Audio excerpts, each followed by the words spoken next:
cielos,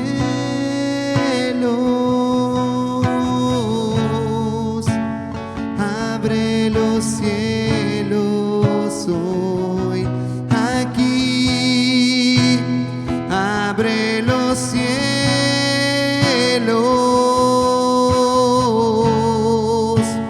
abre los cielos hoy, todos, aquí, abre los cielos, abre los cielos,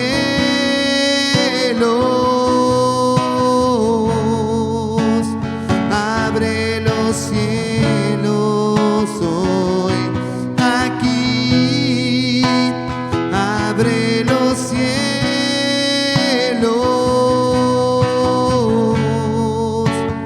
abre los cielos hoy, aquí. Nara, nara, nara, nara, nara, nara, nara, nara,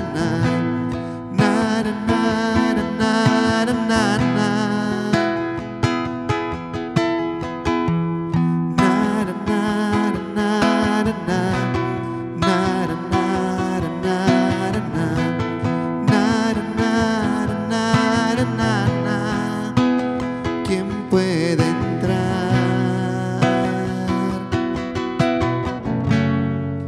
al santo lugar con fe meditar y adorar,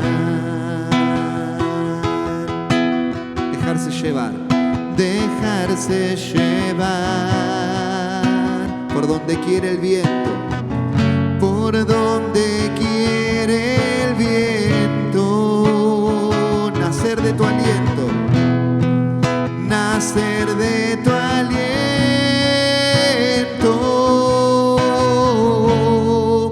y el cielo explorar,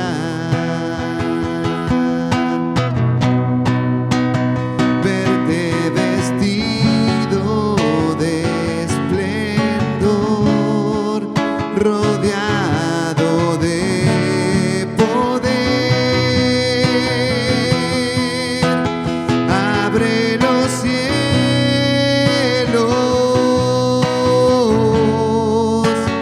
abre los cielos hoy, aquí, abre los cielos,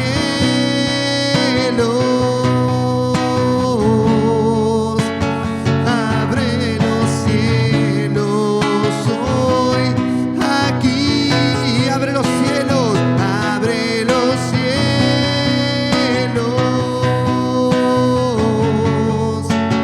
abre los cielos hoy, aquí, abre los cielos,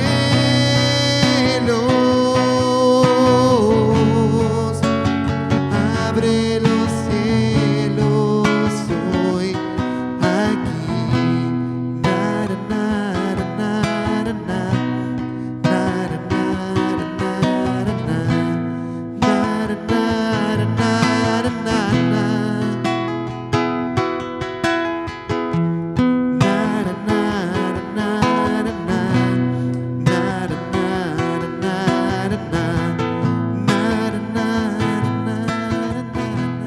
Bueno, buenas noches. Les quiero agradecer que estén aquí presentes. Seguramente lo que nos vamos a llevar hoy nos va a servir muchísimo, muchísimo. Primero quiero contextualizar esta serie de conferencias que parten de esta intuición fundamental. Nosotros a final de año nos deseamos feliz año nuevo y el año sigue igual y el poncho no aparece. O sea, porque le damos al deseo tal vez un valor mágico que no necesariamente tiene. Ciertamente que el deseo es importante, es un motor, es una fuerza motriz, pero a veces un buen deseo sin herramientas es la antesala de una nueva frustración.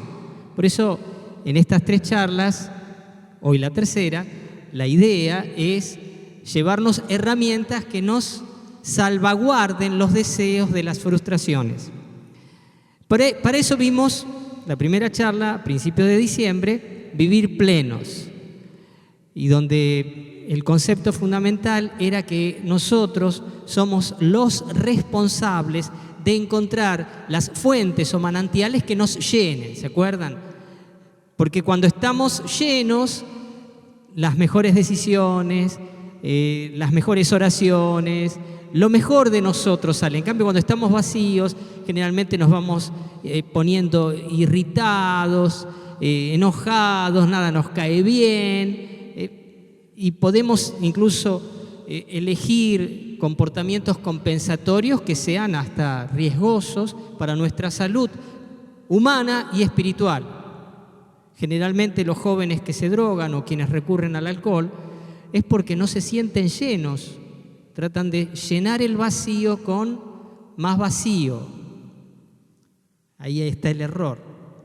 Eso era la primera charla. La segunda charla tenía que ver, se llamó El poder de la agenda. Partía de la base de que en primer lugar existe un poder en documentar en nuestra agenda las tareas que nos competen. Pero la apuesta, la gran apuesta que procuré transmitirles fue que no solo se trata de documentar tareas, sino también de documentar en nuestra agenda el hombre o la mujer que queremos llegar a ser. O sea, cuando agendamos lo que queremos llegar a ser, construimos lo que queremos llegar a ser. Y al final de esa charla yo les propuse cómo sería una agenda en la que queramos llegar a ser no cristianos del montón, sino verdaderos seguidores de Jesús. ¿Cómo sería una agenda en la cual la palabra evangélica de buscar primero el reino de Dios y su justicia y todo lo demás les será dado por añadidura fuera como la clave fundamental de nuestro tiempo? Bien, hoy voy a hablar de otra de las dimensiones de nuestra vida que tiene que ver con el mundo de nuestras finanzas. Cuando hablo acá de finanzas, no estoy hablando de, como habitualmente se entiende, las finanzas como, bueno, tener plata en el banco y hacer un plazo fijo y un poco las finanzas parecieran que es algo así como una timba legal. No estoy hablando desde ese lugar. La palabra finanzas, lo financiero, tiene que ver con la fe, tiene la misma raíz, tiene que ver con la dimensión económica de la vida, pero que se proyecta hacia el futuro. Generalmente, la mayor o menor fe que tengamos incide en el nivel de gastos que asumamos, en las inversiones que realicemos, en el nivel de ahorro que construyamos o no, etcétera. Cómo organizamos nuestra vida económica. Así que, y vamos a ver en estas finanzas espirituales, como dice ahí, que la palabra de Dios nos da ciertos principios. Yo voy a hablar de 5 principios. Quería hacer 6, pero ¿saben qué? Voy a hacer 5. Y el 6º lo desdoblé y voy a dar una charla en enero para los que quieran. Y la voy a repetir en febrero para los que no quieran. En enero. Por ahí quieren en febrero, se les ablanda el corazón. Bien. Ahora bien, hay un concepto clave que quiero dar en esta charla, que para mí es muy importante, que es el de reconciliación. Reconciliación. O sea, yo estimo que todos los que estamos acá estamos más o menos reconciliados con Dios. ¿Sí o no? Estamos reconciliados con Dios. Jesucristo dio su vida en la cruz por nosotros para reconciliarnos con el Padre, y nosotros a través de la fe hemos recibido la gracia en la cual estamos afianzados. palabra de Dios. Así dice la palabra de Dios. Por la fe hemos recibido la gracia en la cual estamos afianzados. Ahora bien, junto con esta reconciliación espiritual, y ya me adelanto a algo que iba a decir un poquito después, pero quiero decirlo ahora, existe una reconciliación segunda. Existen en realidad varias reconciliaciones segundas, varias dimensiones. Por ejemplo, ¿existe una reconciliación sexual con Dios? Sí, existe. Claro que existe. Que no necesariamente coincide con la reconciliación espiritual, a veces se da después. Personas que tienen hábitos pecaminosos muy fuertes, de repente se arrepienten de su pecado y quieren volver a Dios, vuelven a Dios, piden perdón, se confiesan, están en gracia de Dios. Pero los hábitos no se borran de la noche a la mañana. ¿O sí? Existe una reconciliación, por ejemplo, una reconciliación que tiene que ver con el carácter. Si vos fuiste de un carácter irascible toda la vida, ¿no? Desde chiquitito nunca se te puso un límite a tu iracundia. Y vos, creciste soltando tu enojo siempre. De repente te arrepentís de tu pecado, pedís perdón a Dios, pero el carácter no se te va a cambiar por eso. Vas a seguir siendo iracundo. Queda como pendiente una reconciliación que tiene que ver con tu carácter. Y así como existen estas reconciliaciones, hablé de la reconciliación sexual, la reconciliación del carácter, uno podría hablar de otras dimensiones, Existe también la reconciliación con nuestra dimensión económica. Y aquí, después ya adelanto, hay personas que son buenos cristianos, realmente muy buenos cristianos, piadosos, fervorosos, leen la palabra, pero administran su haber de una manera un tanto caótica. A veces contraen deudas, entran en situaciones de pobreza, quedan en bancarrota, es decir, no saben cómo administrar el dinero, no saben ahorrar, a veces despilfarran, a veces son avaros. No sé, hay un montón de variables que acá, tantas variables hay, tantas que sería imposible nombrarlas en este espacio. Por eso, el concepto clave de esta charla es la reconciliación económica, o si quieren, la reconciliación financiera. Lograr, y hoy, en mayor o menor medida, el trabajo que vamos a hacer al final va a conducirnos a un espacio de oración para pedirle a Dios esa reconciliación financiera. ¿Amén? No sé si les gusta la idea. ¿Están de acuerdo? Si alguno quiere irse, puede irse, tranquilo, antes de que duela. Bien. Vamos a ver algunos casos bíblicos de desorden financiero. Este sería el primer título, hasta ahora la introducción. Ahora, casos bíblicos de desorden financiero. Voy a hablar de 4 o 5 casos, pero hay muchísimos.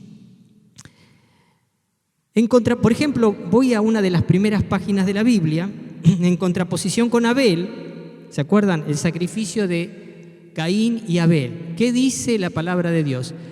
Que Caín ofreció algo de los frutos del suelo. Digan algo. Mientras que Abel ofreció la primicia y lo mejor de su ganado. Digan la primicia y lo mejor. La pregunta es, Caín, ¿a quién ofreció lo mejor? Digan a sí mismo. Caín se ofreció a sí mismo lo mejor. Abel se lo ofreció a Dios. Hay un desorden ahí. en no reconocer que todo viene de Dios. Otro texto, ahí sí te pido que pases a la siguiente. Ahora les voy a hablar del contexto de esta frase. Al poco de llegar a la tierra de Canaán, Lot, el sobrino de Abraham, eligió la mejor parte según el criterio de sus ojos. Vamos a ver lo que dice ahí. Ubico el contexto. Se habían producido querellas entre los pastores de Abraham y los pastores de su sobrino Lot. Entonces Abraham llamó a Lot, su sobrino, y le dijo: no tiene que haber peleas entre nosotros, elegí vos la parte que quieras y yo voy a tomar el resto. Y Lot dirigió una mirada a su alrededor y vio que toda la región baja del Jordán hasta llegar a Zoar estaba tan bien regada como el jardín del Señor o como la tierra de Egipto. Entonces Lot eligió para sí toda la región baja del Jordán y se dirigió hacia el este. Fíjense, ¿con qué criterio eligió Lot? Con el criterio de los ojos. Esto, para los que eligen solo con los ojos, después te podés llevar un gran chasco. ¿O no? ¿Por qué eligió con los ojos? Porque pensó que esa tierra aledaña al Jordán era tan rica, tan próspera. Lo que no sabía es que ahí estaba Sodoma y que los habitantes de Sodoma eran altamente perversos y que como efecto de su elección iban a violar a sus hijas y al final iba a tener que abandonarlo todo, no solo su casa, su pueblo, sino incluso hasta su mujer iba a perder, que termina convertida en una estatua de sal. ¿Qué quiere decir esto? Fíjense, cuando se elige solamente desde los ojos, y fíjense que vivimos en una civilización que prioriza lo visual de una manera increíble. Digan los ojos. Elegir solo con los ojos es un problema.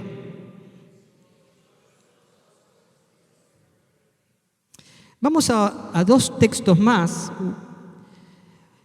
Un texto, ¿podés pasar a la siguiente? Yo les cuento un poquitito de dónde está este texto tomado. Este texto es de una de las grandes historias de la Biblia, llamada comúnmente historia profética o historia deuteronomista. En este caso estamos en el primer libro de Samuel. Voy a tomar dos textos de la historia de Samuel. ¿No estaba antes el texto de Josué? No. A ver, fíjate si viene después. No, bueno, se ve que no lo puse el de Josué, no importa, pone el de recién. ¿Qué pasa? Saúl es el rey. Saúl está haciendo conquistas. Y hay una ley que tiene que ver con la guerra, que es la ley de la destrucción total de los objetos conquistados. También se habla de la destrucción de las personas. Esta ley era una ley que salvaguardaba a la guerra de caer en manos de codiciosos. Era una ética de la guerra, la destrucción total. No había que tomar botín de guerra. No, había que destruirlo todo, en este caso. Pero Saúl, en una guerra con Amalek, ¿qué hizo? Saúl derrotó a Amalek desde Javilá hasta la entrada de Sur, que está frente a Egipto. Capturó vivo a Agag, rey de Amalek, y consagró al exterminio a todo el pueblo, pasándolos al filo de la espada. Pero Saúl y el pueblo perdonaron la vida de Agag y a lo mejor del ganado mayor y menor, a los animales cebados, a los corderos y a todo lo que había de bueno, y no quisieron consagrarlos al exterminio. Quisieron comerse un asadito.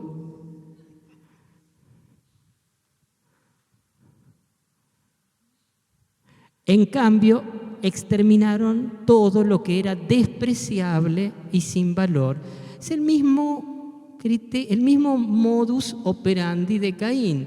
¿Qué ofreció Caín? Algo.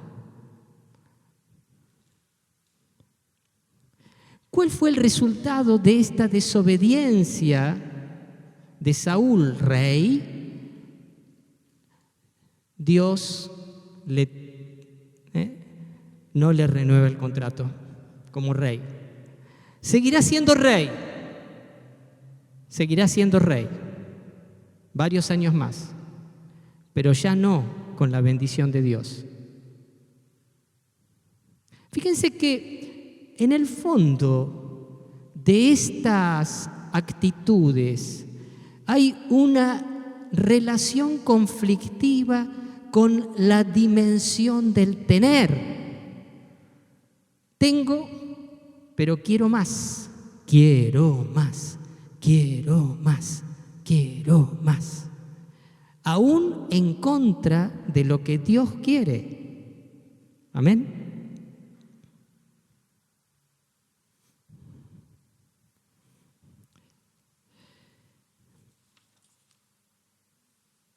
Vamos ahora a 2 textos del Nuevo Testamento. Y acá les voy a hablar de una palabra que es la palabra pleonexía, después se las traduzco. Primer texto, Lucas, son 2 textos de Lucas que elegí. En donde podría haber ocurrido una reconciliación, pero no sé si ocurre, y otro que después veremos, el de Zaqueo. Lucas. Uno de la multitud le dijo a Jesús: Maestro, dile a mi hermano que divida la herencia conmigo. Responde Jesús: Hombre, ¿quién me ha puesto por juez o árbitro sobre ustedes? También les dijo: Estén atentos y cuídense de toda forma de codicia / avaricia. En realidad no dice pleonexía. Ahí es que pleonexía puede traducirse así, como codicia o como avaricia. Porque aun cuando alguien tenga abundancia, su vida no consiste en sus bienes, no se sostiene por sus bienes. Fíjense, Jesús rehúsa tomar la autoridad funcional que alguien le está otorgando. Decile a mi hermano que comparta la herencia conmigo. O sea, actúa como árbitro. En cuestiones de herencia, actúa como árbitro. Se sobreentiende que hay uno de los 2 hermanos que cobró la herencia y otro que no cobró. Generalmente el primogénito cobraba y los otros no cobraban, según el derecho usual judío, aunque sobre estas cosas hay bastante variedad según los tiempos. Pero siempre hay algún vivillo que se quiere quedar con una parte más de la herencia. ¿Qué le dice Jesús? Hombre, ¿quién me puso a mí de juez o de árbitro? Pero Jesús se corre de ese lugar social. ¿Y qué hace? Pero no se corre de un lugar ético. ¿Qué le dice? Cuídense de toda pleonexía. Fíjense, ¿qué significa pleonexía? Según el contexto puede significar codicia. Codicia es desear tener lo que el otro tiene, o desear tener un bien que no se tiene. O avaricia, que es tener el bien y no querer darlo, no querer compartirlo. El bien lo tenés vos, yo lo deseo, codicia. El bien lo tengo yo lo deseo solo para mí y no lo quiero compartir, avaricia. ¿Se entiende ¿Y por qué? ¿Dónde está la raíz, fíjense, de la codicia y de la avaricia que enferma y que provoca estos desajustes en nuestra relación con el dinero? ¿Dónde está la raíz? En la necesidad de salvar la vida. en el miedo a morir. La raíz de la codicia es el miedo a la muerte. La raíz de la avaricia es también el miedo a la muerte. Fíjense, tanto el codicioso como el avaro han puesto en los bienes el poder de salvaguardar la propia vida, como si mi vida dependiera de que yo tenga bienes o que los conserve. ¿Me están siguiendo? La vida, el problema de la codicia o de la avaricia es un problema del miedo a morir. ¿Cómo ahuyentar de mí el miedo a la muerte? Ese es el gran tema. ¿Y qué dice Jesús? La vida no consiste en los bienes, no consiste, es decir, no se sostiene por los bienes. Y vamos a otro texto, el de Zaqueo.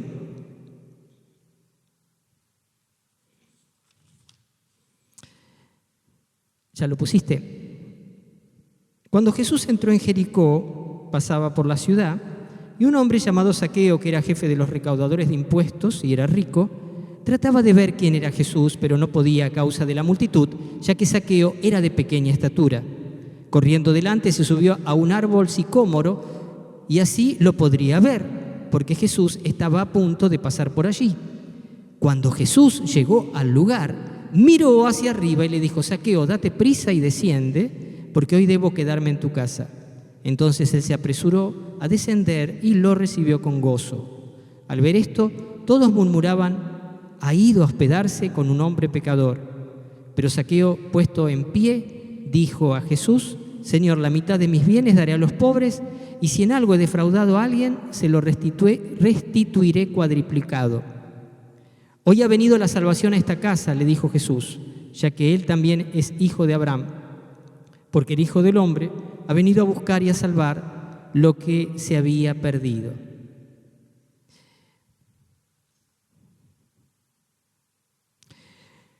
Lejos de ser un hombre que rehúsa el lucro de la opresión, Zaqueo ha aprendido la lección de que oprimiendo se puede amasar una inmensa fortuna, aunque no ignora que el precio es caro, el precio del odio social. Si hay alguien que ha gestado una relación equivocada con los bienes, es este hombre de pequeña estatura, no solo en lo físico, sino fundamentalmente en lo moral. Seguramente Zaqueo debe haber aprendido 1001 pensamientos y actitudes compensatorias. Vestirse con ropas distinguidas, disfrutar de fiestas exóticas y de la compañía de otra gente rica que sin duda lo trataría como a gente como uno. Pero en algún momento el clamor de la conciencia resuena en la soledad y genera una vergüenza terrible. Y si alguien, se diría Zaqueo, y si alguien supiera de mis sufrimientos e inseguridades, y si alguien se enterara del miedo que a veces me asalta, el miedo a Dios, el miedo a su justicia, el miedo a su castigo eterno. Pero una y otra vez se diría, después de muchas intentonas de cambiar que le resultaron decepcionantes: solo no puedo, no tengo fuerzas. Más vale me conformo y espero que me llegue la muerte. Total, ya estoy en el desfiladero. Decía el Salmo 73. El salmo de un hombre angustiado ante la injusticia de que a muchos injustos les va bien. Se terminaba respondiendo el salmista: hasta que entré en el santuario de Dios, entonces comprendí el fin de ellos. Ciertamente tú los pones en un desfiladero, los arrojas a la destrucción. ¿Cómo son destruidos en un momento? Son totalmente consumidos por terrores repentinos, como un sueño del que despierta, oh Señor, cuando te levantes, despreciarás su apariencia. Zaqueo se habrá visto así en la antesala de la destrucción, sin fuerzas para salir de un hábito de injusticia del que tantas compensaciones había aprendido a extraer. Zaqueo habrá sentido el clamor de tantos pobres a los que nunca prestó atención. Zaqueo habrá sentido también el clamor de las personas a las que cobró por demás. En todo caso, el de Zaqueo es un caso testigo único. Se trata de un hombre que simultáneamente habrá de experimentar en la misma noche la reconciliación espiritual con Dios y la reconciliación financiera. El que nunca se había ocupado de los pobres promete darles la mitad de sus bienes. El que se había enriquecido en base a mentiras y extorsiones promete restituir el cuádruplo. Sí, escucharon bien, el cuádruplo a cada una de sus víctimas. En él la reconciliación con Dios fue de la mano con la reconciliación de su vínculo con el dinero. Acontece esta última, la reconciliación segunda, como consecuencia de su liberación interior. Liberación interior respecto del miedo a morir, que lo había encerrado en una lógica acumuladora desenfrenada. Y nosotros, noi come andiamo, ragazzi? ¿Cómo estamos? ¿Cuál es nuestra verdadera condición? Nuestra verdadera condición en lo concerniente a nuestra relación con el dinero. En mi experiencia pastoral he encontrado a personas atribuladas por la vergüenza de haber administrado mal su dinero. Profesionales, por ejemplo, médicos, abogados, buenas vacaciones, autos para sí, para la esposa, para los hijos, buenas casas, una casa acá, otra casa allá, y de repente, ¿cómo le digo a mi mujer que perdí todo? Que no me queda nada, que tenemos todo embargado. Por ahí, por una deuda contraída o por el juego, otra de las grandes adicciones que provocan enormes desajustes en esta dimensión, el juego de azar. ¿Cómo le digo a mi esposo que me jugué los ahorros de toda la vida? ¡Qué vergüenza! ¡Qué terrible vergüenza! ¡Qué fracaso!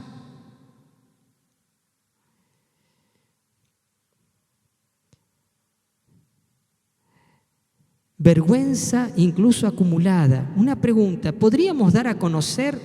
Esta es una pregunta, tranquilo, no para que la respondamos acá, pero ¿podríamos dar a conocer nuestra verdadera condición financiera?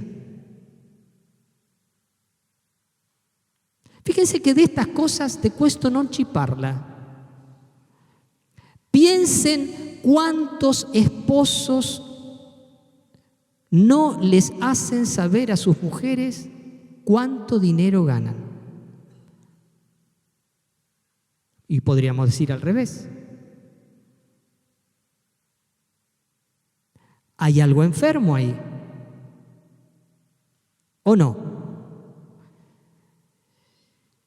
Si a veces entre los propios esposos se ignora cuánto dinero gana mi esposa o cuánto dinero gana mi esposo, y se legitima todo esto,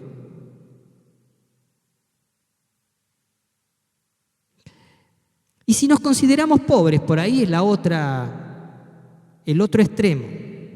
¿Cómo explicaríamos, si nos consideramos pobres, ciertos gastos superfluos? Yo soy pobre, pero los puchitos, nadie me los quita. Peccata minuta, como se decía en latín, pecados menores. ¿Cómo explico, siendo pobre, que adquirí una deuda para hacer un viaje a Miami para los 15 de mi nena?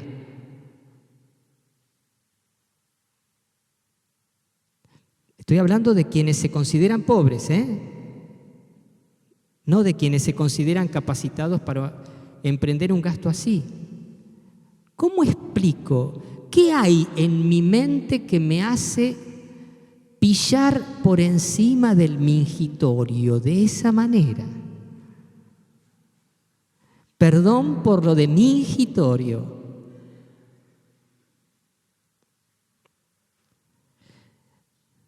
Preguntas. ¿Admitiríamos que nos hemos quedado con algo que no nos pertenecía?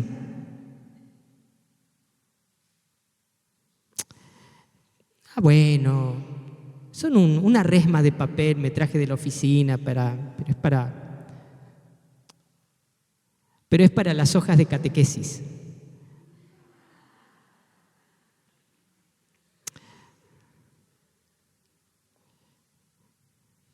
¿Admitiríamos que hemos experimentado envidia ante ciertos vivillos aprovechadores? ¡Qué bien la hizo! ¡Qué hijo de su! Cuando decimos así de un tipo que afanó, se hizo rico, ¡qué bien que la hizo! No como qué bien que la hizo. Hasta, fíjense que aplaudimos inconscientemente a vivillos aprovechadores. ¡Qué bien que la hizo! ¿O no? Estoy hablando de la cultura argentina bastante común.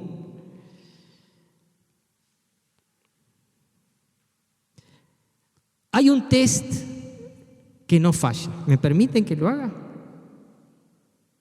¿Están seguros que me lo permiten? Después no me tiren con nada. ¿Quién estaría dispuesto a venir acá y a blanquear su situación económica totalmente?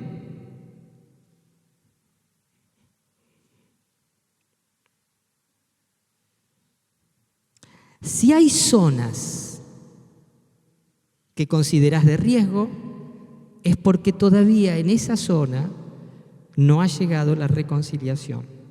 Con esto no estoy diciendo que salgas al colectivo, no, estoy hablando de cómo hay cosas que, esa crispación que podemos experimentar en esta área y que habla de dimensiones que no están del todo reconciliadas.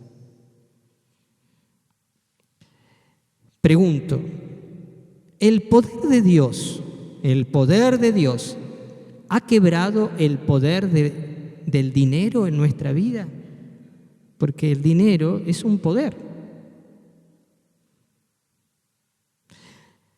Tratemos ahora de imaginarnos cómo sería estar reconciliados, cómo se sentiría estar plenamente reconciliados con Dios, no tener deudas, no tener nada que esconder. Yo sé cuánto gana mi esposa, yo sé cuánto gana. Juntos tomamos decisiones respecto del patrimonio común, juntos tomamos decisiones sobre cómo vamos a invertir, en qué nos vamos a restringir, porque el dinero ya no es mío, es nuestro. Por ejemplo, cuando hablo de los casados, a ver, no tengo nada que ocultar porque no tengo un peso que no haya llegado a mí de manera injusta. No hay nada que haya llegado a mí de manera injusta y no tengo nada que ocultar. ¿Cómo me sentiría? ¿Cómo me sentiría sabiendo que sé administrar el dinero y puedo mirar al futuro con confianza ante todo en Dios? pero también con confianza en la sabiduría que Dios me ha dado para poder administrar serenamente las cosas que tengo. ¿Cómo se sentirían? ¿No estaría bueno? ¿No estaría bueno salir de las deudas? Uy, tengo que pagar tal cosa, tengo que pagar tal otra, tengo que pagar tal otra. Uy, que no se me pase. Uy, guarda que vence la tarjeta y después vence la otra tarjeta y después vence la otra tarjeta y después vence la otra tarjeta, porque hay muchas tarjetas, todo, te las regalan hoy en día. ¿Cómo se sentiría? ¿No se sentiría lindo? Digamos, a ver, digan, a ver, ¿saben que el sentimiento, ese sentirnos abrumados, tiene que ver justamente con esta dimensión, sentirnos abrumados por el peso de las cosas que hay que hacer, pagar esto, lo otro, se viene la fiesta, uy, encima ahora viene la otra fiesta, uy, ¿y cuándo cobramos? Che, viene el bono. Pero no podés vivir esperando que el bonito ese te va a resolver el problema. Una persona adulta que tiene una relación sana con su dinero, no gasta por demás. No gasta por demás. No está, ay, ¿y ahora qué hago?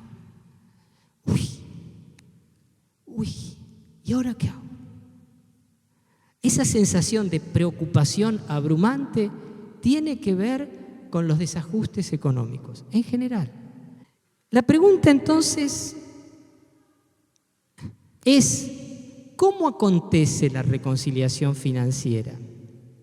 ¿Cómo sucede que podemos llegar a reconciliarnos?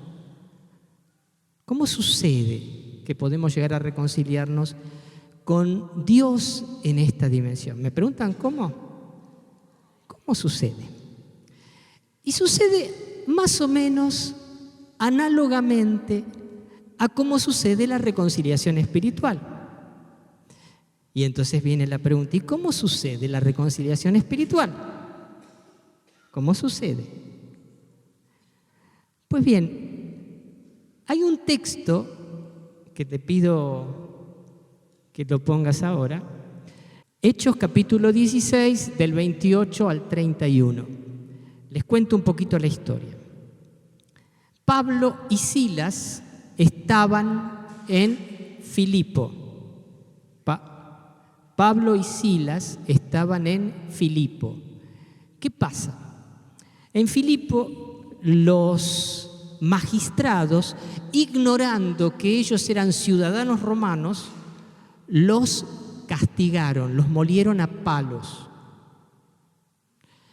Les dieron de palos, ¿no? Ese era uno de los castigos. Y después los mandaron a la prisión y los metieron en el calabozo más profundo.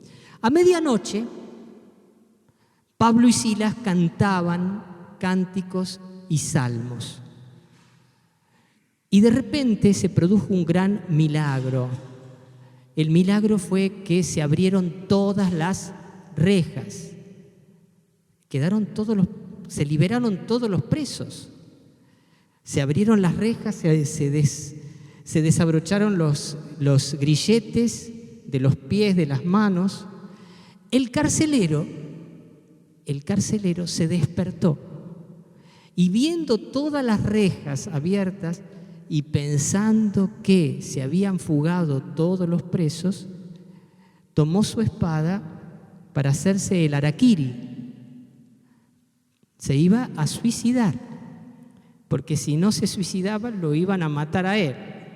Lo iban a matar con grandes y gravísimas torturas. Así que prefería hacerse el harakiri. ¿Qué pasó? Ahí intervino Pablo. Pablo clamó a gran voz diciendo: no te hagas ningún mal, pues todos estamos aquí. Todos los presos. Todos, no se escapó nadie. Entonces él, el carcelero, pidió luz y se precipitó adentro y temblando se postró ante Pablo y Silas. Y después de sacarlos dijo: Señores, ¿qué debo hacer para ser salvo?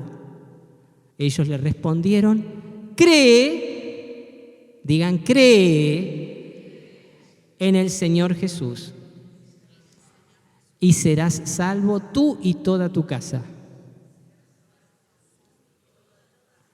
Digan cree. La palabra, fíjense, la palabra central, la palabra nuclear, ¿qué tengo que hacer? Creer. Cree en el Señor Jesús.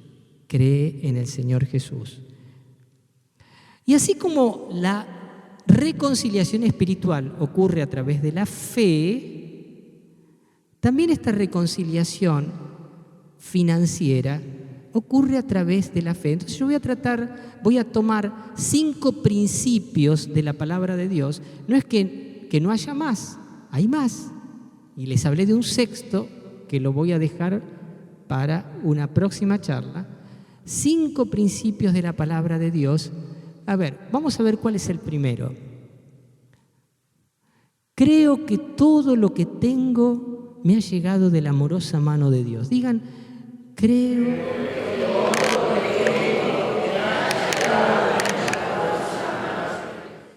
A ver, creo, otra vez.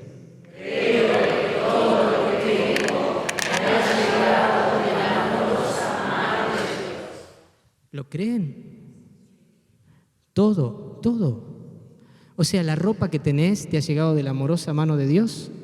¿Seguro? Dice la carta de Santiago: todo bien perfecto viene de Dios. ¿Creen ustedes entonces que todo lo que tienen les ha llegado de la amorosa mano de Dios? Sí.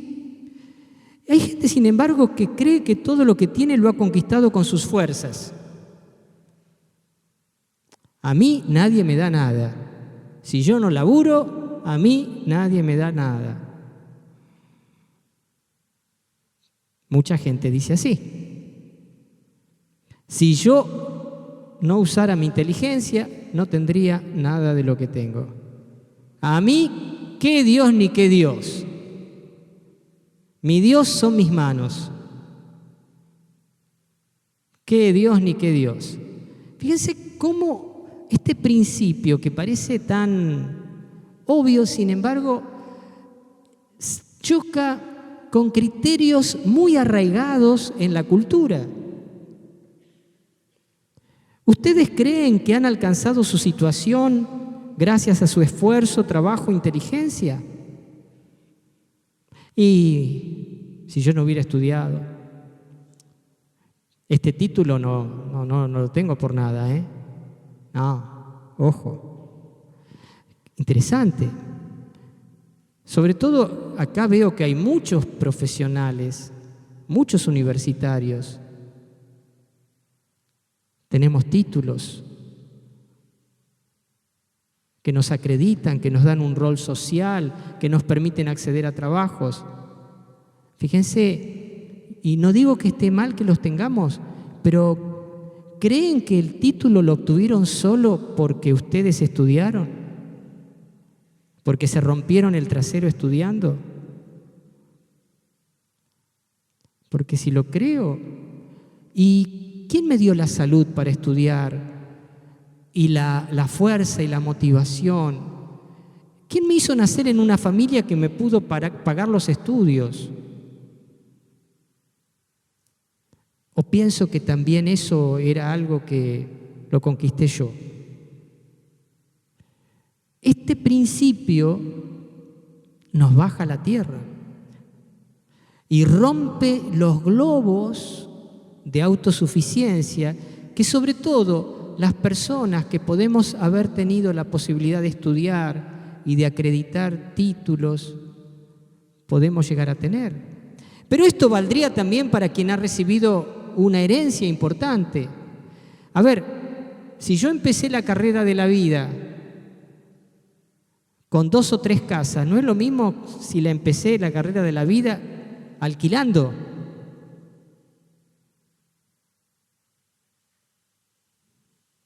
La carrera de la vida. ¿Dónde empecé yo? ¿Empecé acá o empecé allá? ¿Empecé con buena alimentación? ¿Empecé con buena motivación? ¿O empecé como tantos chicos que no tienen ningún tipo de aliciente, de motivación, chicos que son mal alimentados, los chicos más pobres? ¿Dónde empecé? Creo que esto es muy fuerte, este principio. Lo decimos así, digan, creo que todo lo que tengo, todo, me ha llegado de la amorosa mano de Dios. ¿Lo creen? Vamos a la siguiente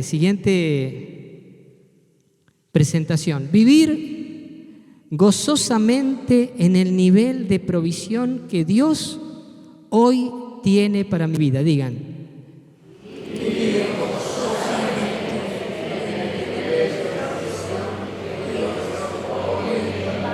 La palabra provisión, proveer, providencia, don, algo que me viene. Pero acá hay un nivel de provisión que Dios hoy tiene para mi vida. Y se me invita a vivir gozosamente. ¿Quién quiere vivir gozosamente en el nivel de provisión que hoy Dios tiene para su vida? Digan, yo quiero vivir gozosamente en el nivel de provisión que Dios tiene para mi vida hoy.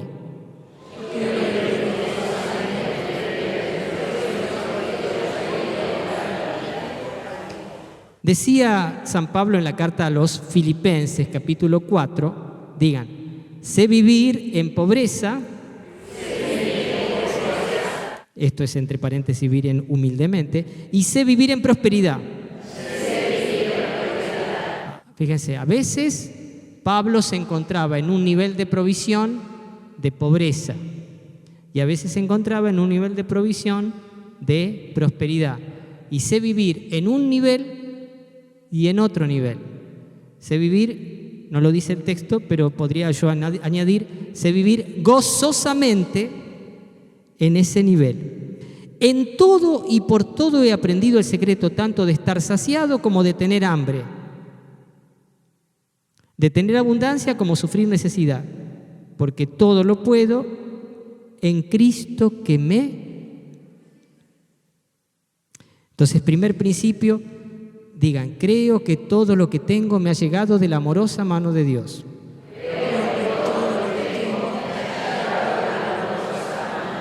Voy a vivir gozosamente en el nivel de provisión que Dios tiene para mi vida.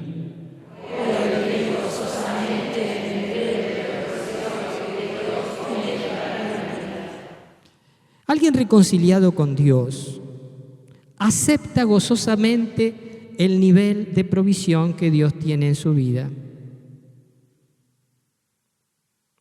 ¿O no? ¿No les parece? Pero supongamos esto, resulta que yo gano, ponele, 20.000 pesos por mes. Y mi hermano ganaba igual que yo, pero ¿sabes qué? Ayer el jefe lo llamó y lo ascendió y va a cobrar ahora 30.000 pesos por mes. Mi hermano, ese turro que nunca se esforzó, era vago hasta para lavarse los dientes, el desgraciado.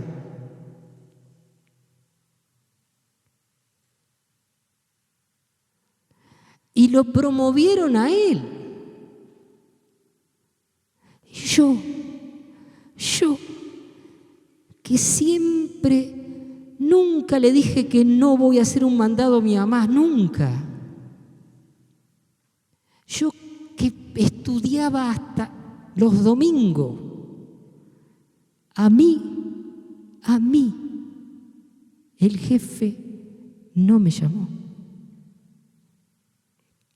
Digan, vivir gozosamente en el nivel de provisión que Dios tiene hoy para mi vida. Me molesta que mi hermano haya sido promovido un poquito. Ay, mi hermana siempre fue una vaga. Yo no sé qué le habrá visto mi cuñado. El tipo jugaba al polo. ¿Qué le vio mi cuñado a esta mosquita muerta de mi hermana? Digan, voy a vivir gozosamente en el nivel de provisión que Dios tiene hoy para mi vida. ¿Les gustan estos ejemplos? ¿Quieren más ejemplos? ¿Quieren más ejemplos? Veamos las deudas.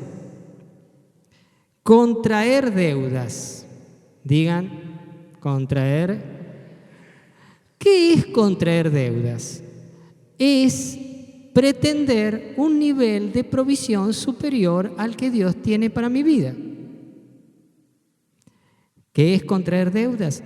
Es pretender, buscar un nivel de provisión que Dios tiene, superior al que Dios tiene para mi vida hoy. A ver, voy a ver si puedo escribir. Vamos a suponer el nivel de provisión. A ver, tenemos que se pueda. Ahí.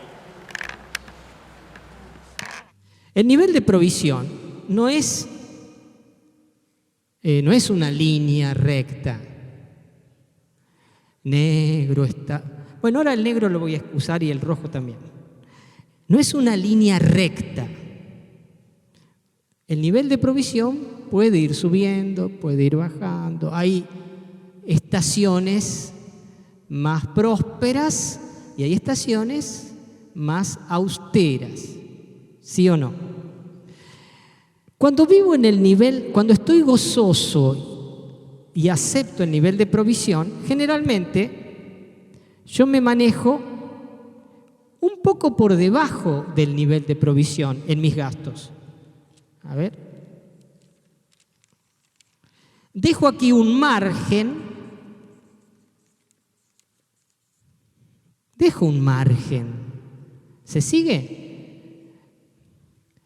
Un margen y al mismo tiempo me ejercito en la aceptación. Yo lo voy a llamar acá estar contentos. Margen más contento. ¿Qué produce en mí cuando yo acepto? Esto produce en mí paz. Estoy en paz.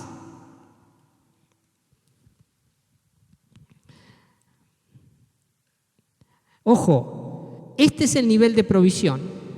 Yo me manejo en mis gastos un poquito por debajo, dejo un margen. ¿Está claro? Cuando yo no estoy contento con mi nivel de provisión, ¿qué hago? Me endeudo. O sea, busco un recurso de financiación de mis gastos que en vez de estar por debajo, están por acá arriba.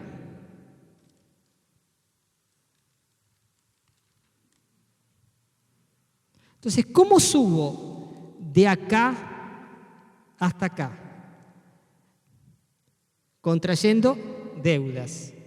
Lo pongo así con la D directamente, ¿eh? Deudas. Me endeudo. Ay, llegan las vacaciones, che. Ay, no, yo las vacaciones, loco, yo no me las pierdo. Brasil, La la la la la la la la. La la la la la la la la. Y viste.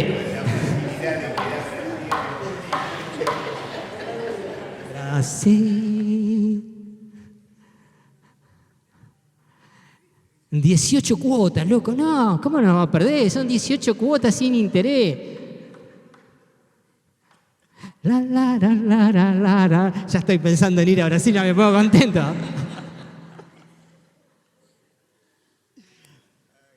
Digo, el tema, ¿qué pasa?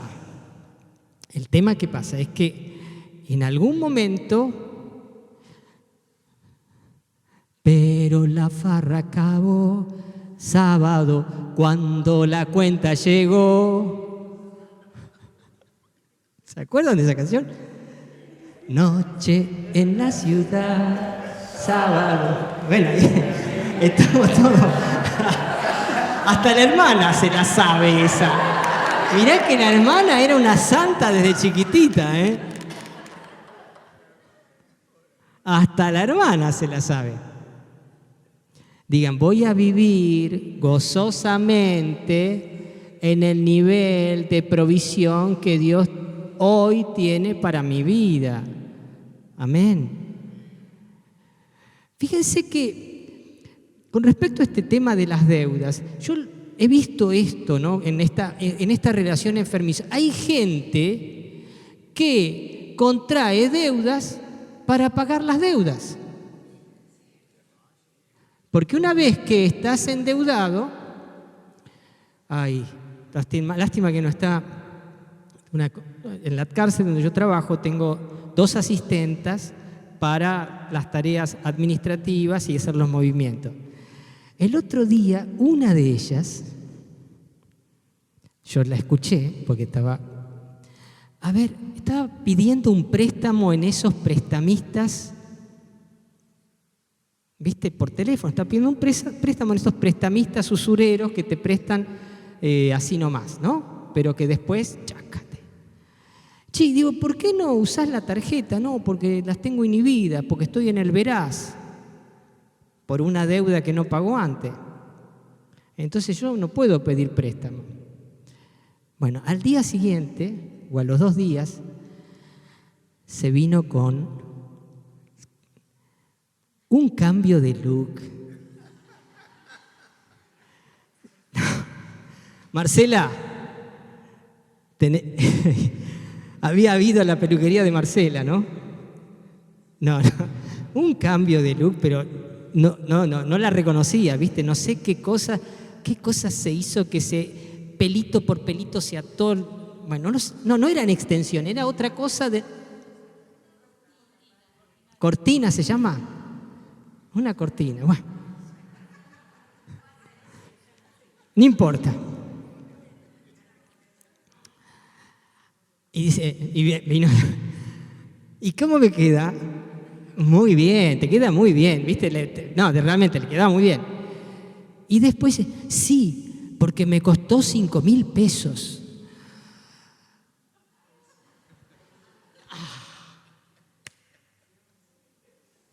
Ay. Voy a vivir gozosamente en el nivel de provisión que Dios tiene hoy para mi vida.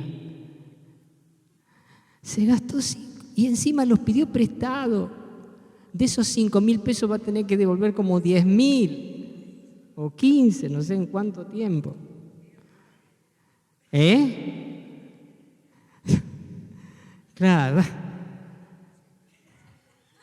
Claro, ¿viste? Como se separó ahora, ¿viste? Entonces es así, ¿ves? Las mujeres no se separan, es más barato estar con el zapato que sale más barato. Porque tenés gastos que no vas a tener. Cortina se llama, ¿no? Ahí está. Es divertida esta cosa, esta vida, ¿no? Bien.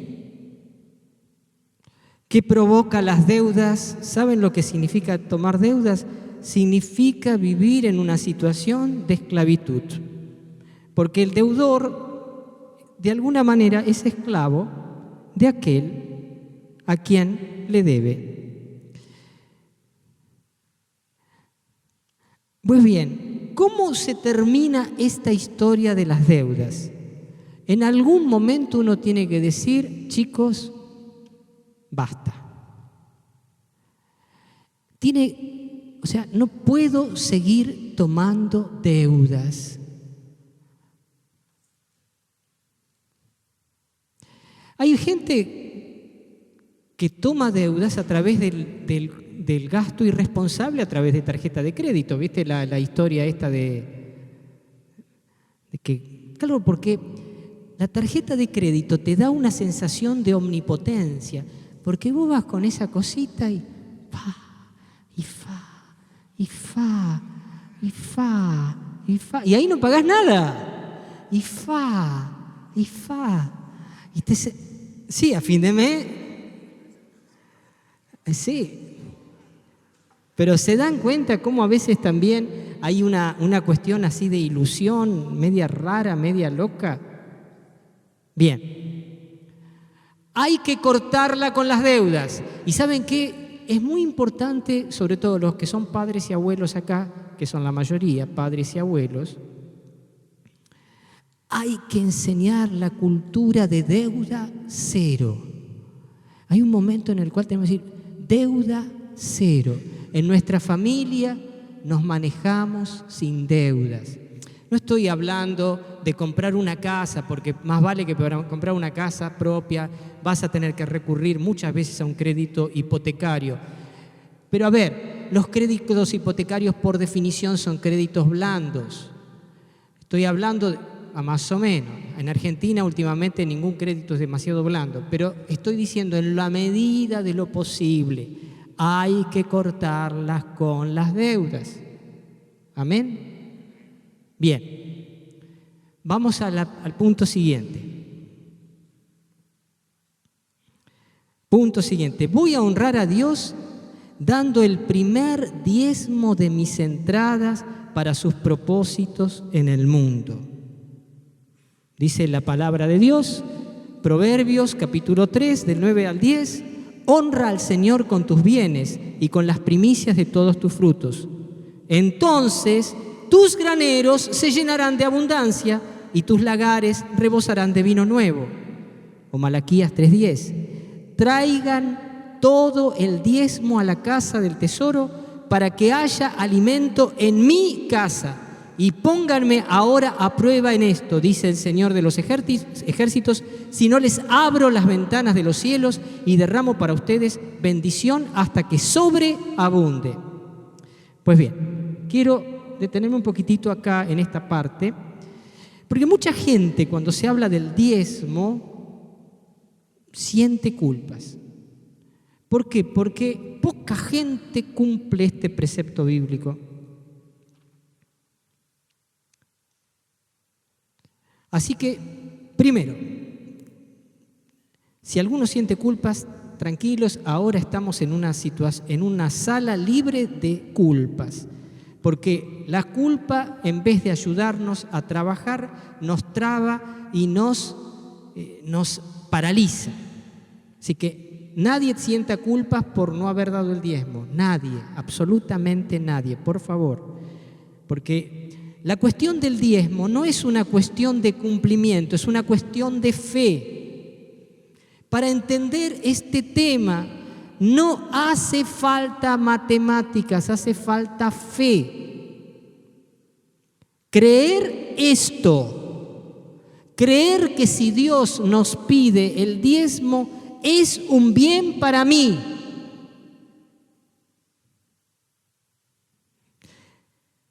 Fíjense, voy a dibujar acá, espero que...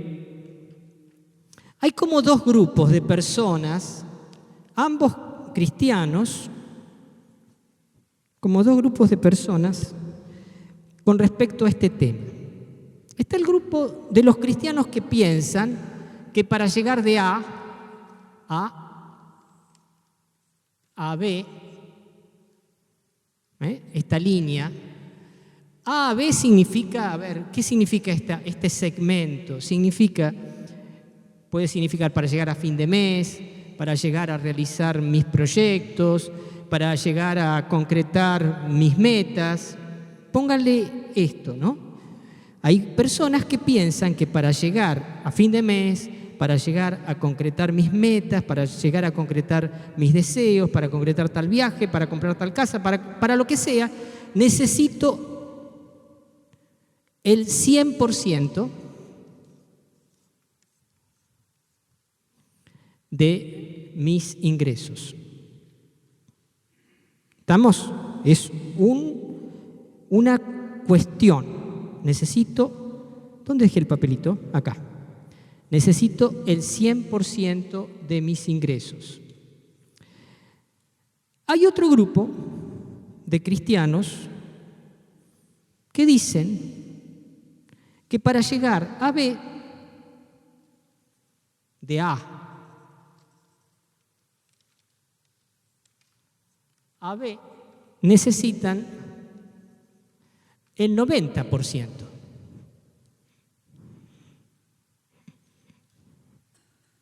O hacen que necesiten el 90% y el otro 10% que hacen lo dan.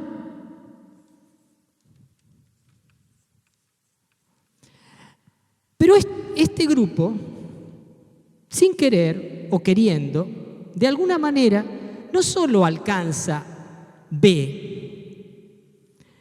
misteriosamente por la acción de Dios, por la misteriosa providencia de Dios, pasan de B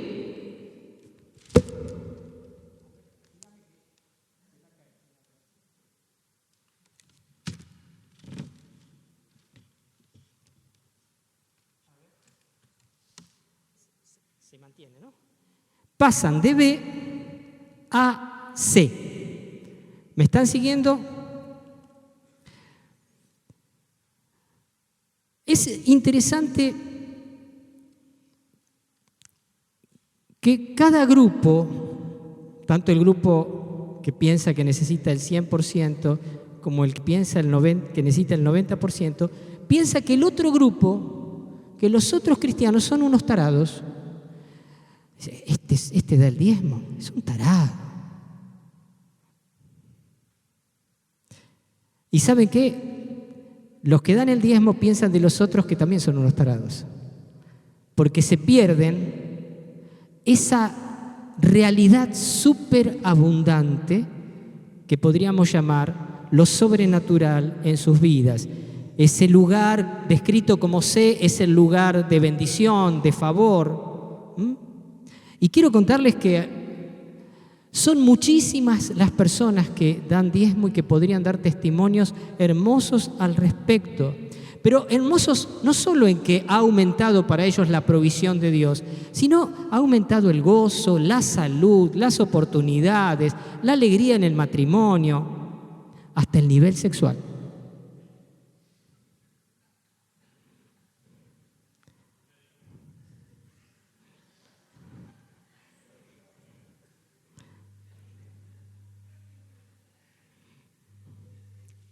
Entonces, fíjense, dos grupos. Cada grupo para el otro es un tarado. Entonces, de lo que se trata es entre qué grupo de tarados queremos estar.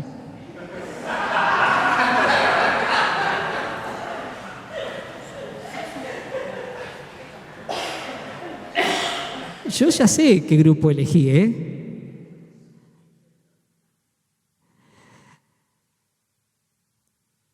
Vamos al punto siguiente, punto 4, cuarto principio.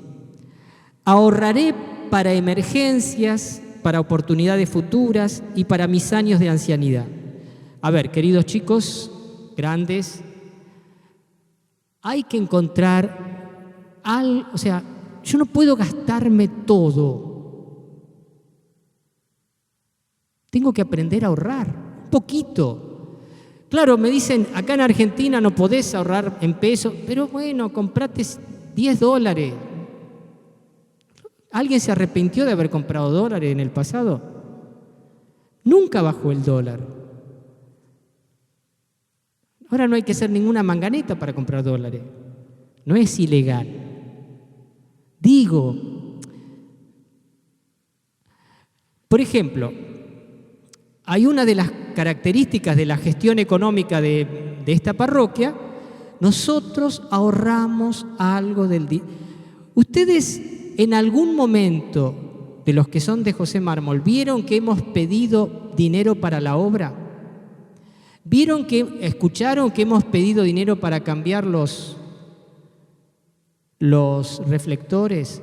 ¿Escucharon que pedimos dinero para comprar estos LEDs o para comprar el equipo de generador, el generador eléctrico, o para comprar la computadora, la impresora, el proyector? ¿Alguna vez escucharon que se pidió dinero porque no se podía pagar las cuentas?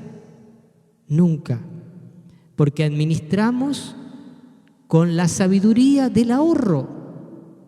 No podemos gastar por demás. ¿Se entiende?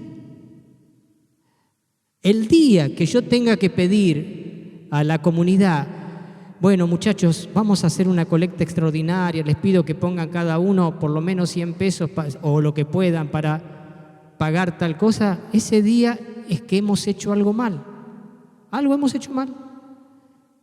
Necesitamos una colecta para cambiar los bancos del fondo. Hemos hecho algo mal. Porque la filosofía, la teología de la ofrenda que yo sistemáticamente enseño en todas las misas es: se ofrenda para Dios, no para pagar las cuentas.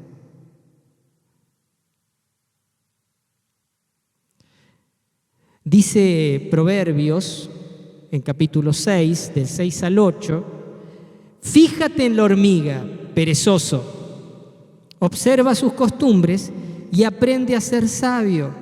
Ella, que no tiene jefe, ni capataz, ni dueño, se provee de alimento en verano y junta su comida durante la cosecha.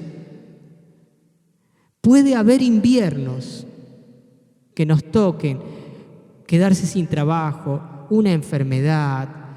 Es decir, no podemos estar a la merced de... No, tenemos que saber, no estoy hablando de gastos extraordinarios, pero una persona sabia, reconciliada con su economía, ahorra, porque puede haber inviernos en su vida. ¿Cuánto? No sé, el 0,1%, el 1%, lo que sea, pero se ahorra. Quinto principio.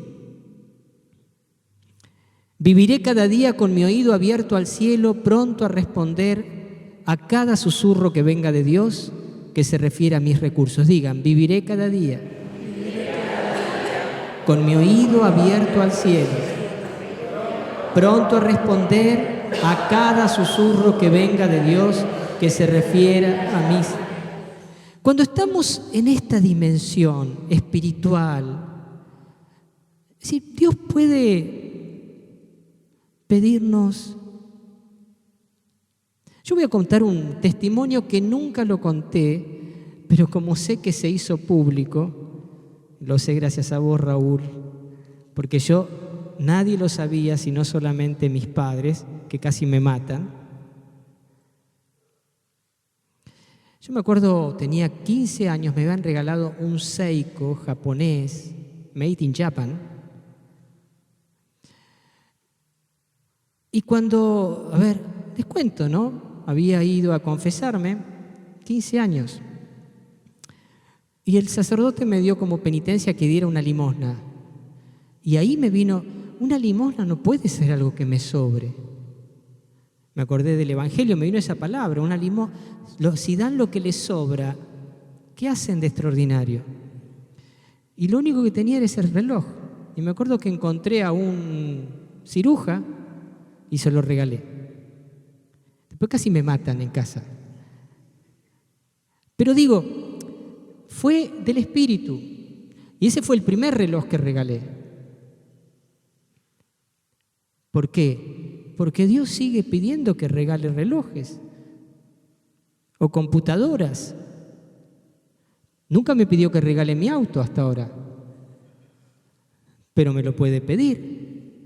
A ver, cuando entramos en esta lógica, ya no estamos en el puchito. ¿Qué hago? ¿Qué doy? O mejor dicho, ¿qué no doy? Sino estamos escuchar los susurros del Espíritu que nos puede pedir cosas que nos van a dar alegría, que nos van a dar alegría. Y se entiende, no es dar lo que nos sobra, sino no es el diezmo, no, esto es además, porque no tengo miedo, porque como estoy reconciliado con mis finanzas, porque me reconcilié con Dios y esa reconciliación llegó a mi relación con el dinero, yo me atrevo a hacer cosas que comúnmente no haría, que nadie hace. Y no como una obligación. Uy, tengo que hacer esto. Ay, le di mi reloj, mi Seiko. Ay, con lo lindo que me quedaba, ¿sabes? ¿Sabes cómo presumía ante las chicas? ¿Viste? No tengo reloj.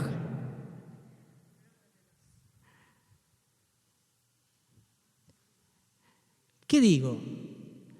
Escuchar la voz del Espíritu que nos puede pedir cosas para personas incluso que no conocemos.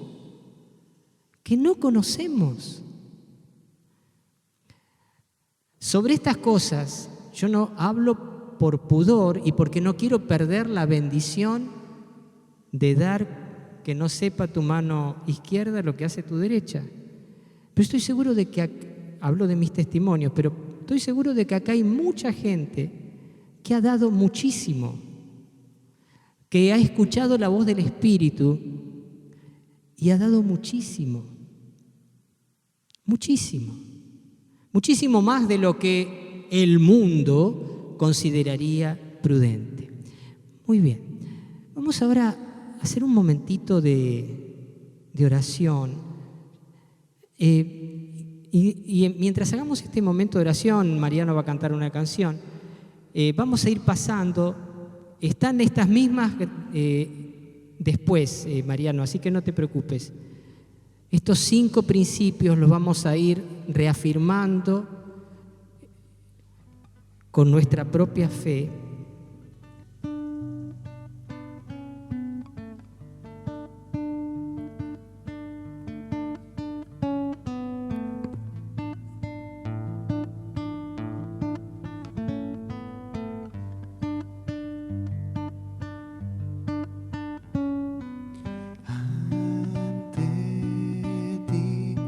Postrado estoy aquí, te rindo mi ser, te rindo mi ser. Con tu amor atráeme, Señor, vengo a tus pies.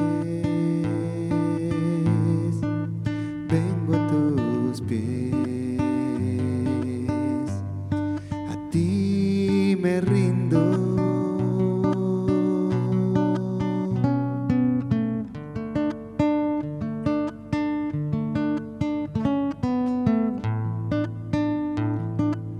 Sí, Señor, nos rendimos a ti, nos rendimos ante ti nuestra libertad.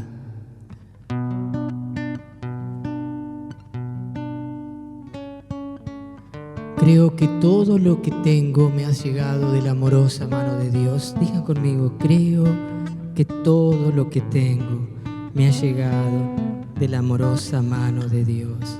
¿Lo creen? ¿Lo creen?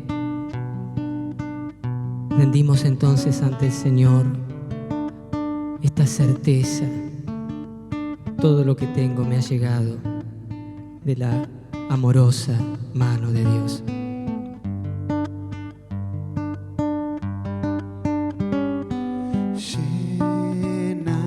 Lléname de gracia, inúndame, háblame, Dios, vengo a tus pies. Mi corazón levanta un clamor, háblame, Dios, háblame, Dios. A ti me rindo, a ti me rindo.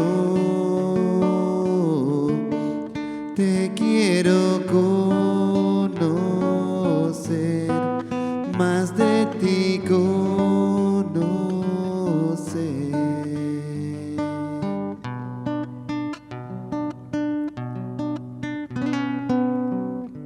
Señor,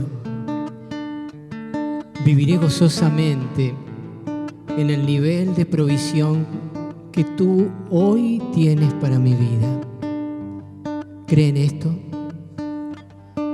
¿Aceptan el nivel de provisión que hoy Dios tiene para sus vidas?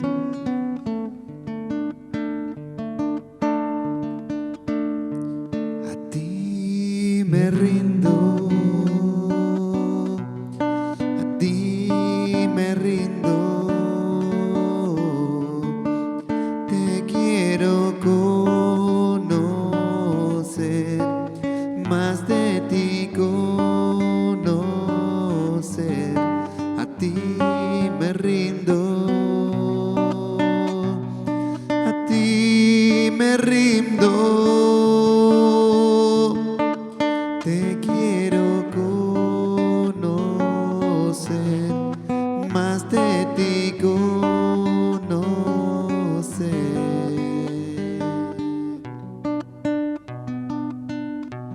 Voy a honrar a Dios dando el primer diezmo de mis entradas para sus propósitos en este mundo. Señor, sé que para muchos honrarte a través de nuestros diezmos pueda resultar todavía un poco difícil de aceptar. Yo te pido que nos ilumines para entender el nivel de bendición en el que entramos cuando decidimos honrarte a través de nuestros diezmos, cuando decidimos poner de esa manera tan generosa nuestro dinero para tus propósitos en este mundo. Aquellos que se animen, pídanle la fuerza al Señor para empezar a honrar con sus diezmos al Señor este año 2017 que ya estamos a punto de empezar. A ti me rindo, a ti me rindo. Te quiero conocer, más de ti conocer. A ti me rindo, a ti me rindo.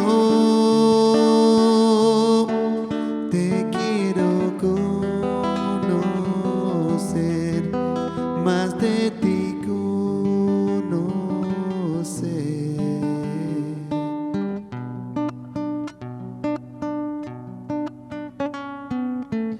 Ahorraré una parte de mis entradas para emergencias, oportunidades futuras y para mis años de ancianidad. Sí, Señor, danos esa responsabilidad de nuestro futuro, responsabilidad para no ser una carga para nadie. Gloria a ti, Señor, que nos darás incluso la posibilidad de ahorrar de manera sensata.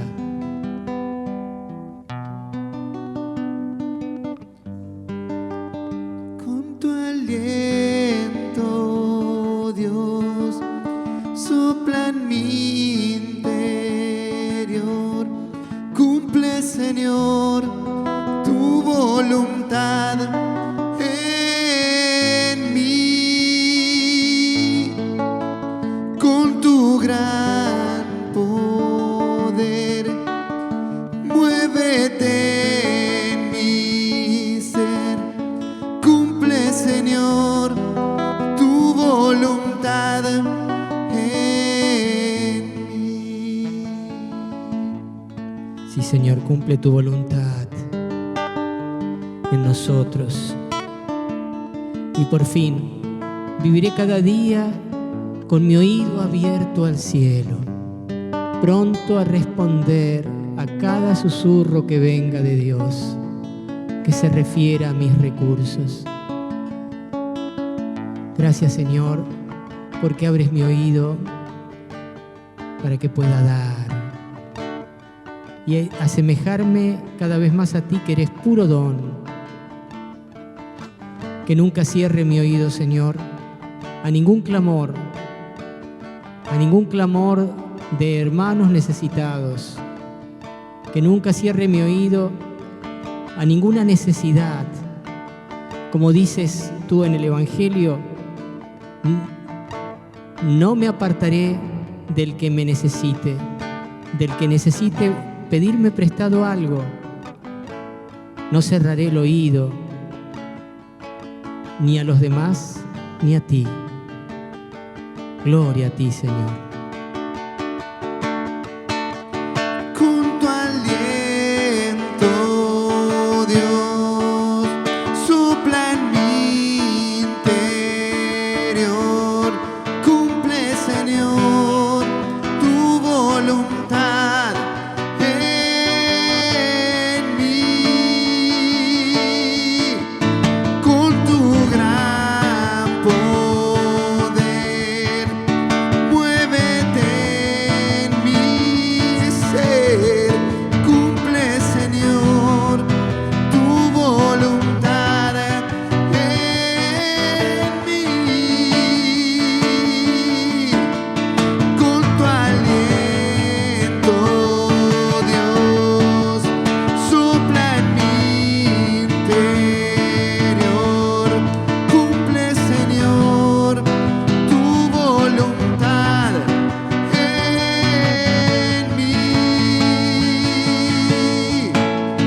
Con tu gran poder, muévete en mi ser.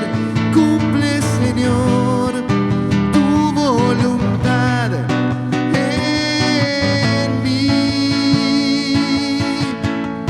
Cumple, Señor, tu voluntad en mí. Gloria al Padre, al Hijo y al Espíritu Santo.